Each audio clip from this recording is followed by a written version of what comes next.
come out and play this stuff. I've been on panels and we talk and I go, I don't want to talk. I want to play. So that's what we're doing today. That's what we're doing. We're having some fun. I'm glad you're all here. So because it's all about Halloween, there was a special request to do some of that Halloween 3 stuff. And, Halloween 3 was a departure from Michael Myers, and it was a commercial disappointment. But as a piece of art, it was fine.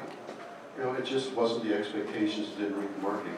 John Carpenter had several marketing disappointments in his life. Here he goes. He makes The Thing, the greatest monster movie of all time.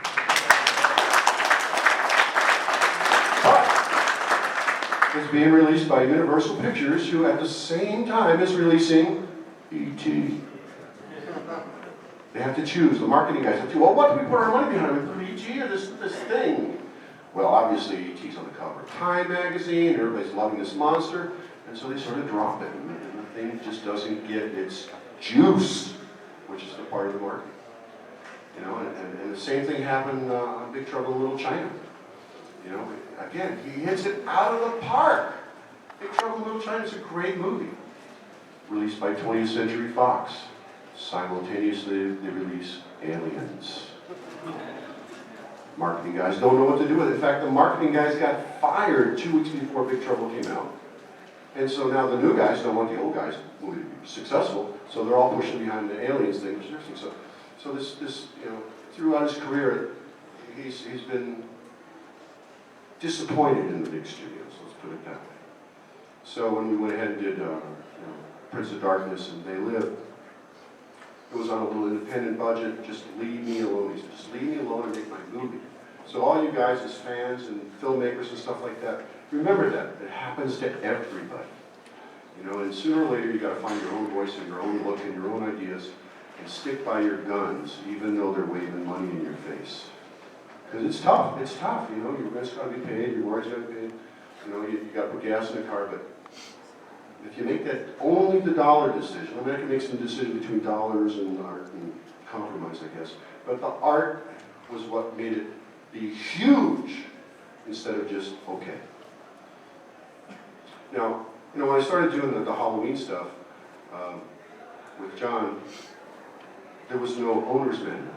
The owner's manual was Halloween 1, and here I'm going to do Halloween 2. And I started taking apart what he had done. Now John says for his score to Halloween 1, he scored it because he was the cheapest composer he could hire.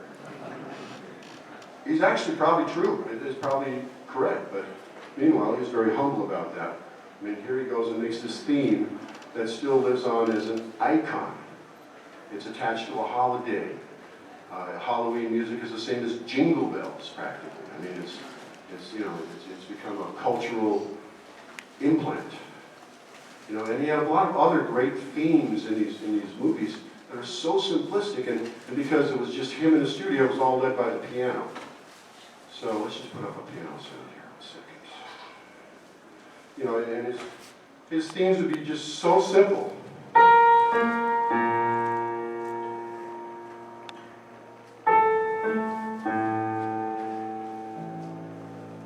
They're just creeping around.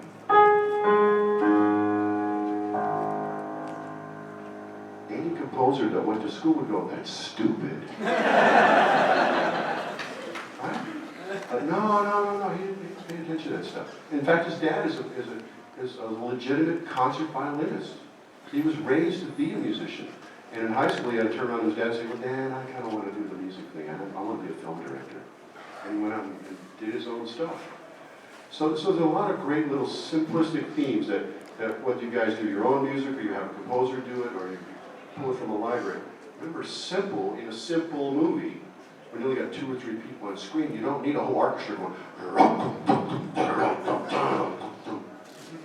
unless that's what you want. But when we're doing these simple things, and they're in the house and they're all alone, these kind of things just work so well, and he just intuitively went there. That's the great artist in him, whether he was making a movie or making music or writing a script. John wrote a lot of these scripts even under pseudonyms because he found if he got credit for being the writer and the director, they burned the writer. So he tried to shove that off to the side. Well, I didn't really write that. That was Frank Armitage. That was the Southern guy. He wrote all this stuff. So let's look at one of these little things. I mean, there's a great little element to Halloween, which is the discord, the minor second.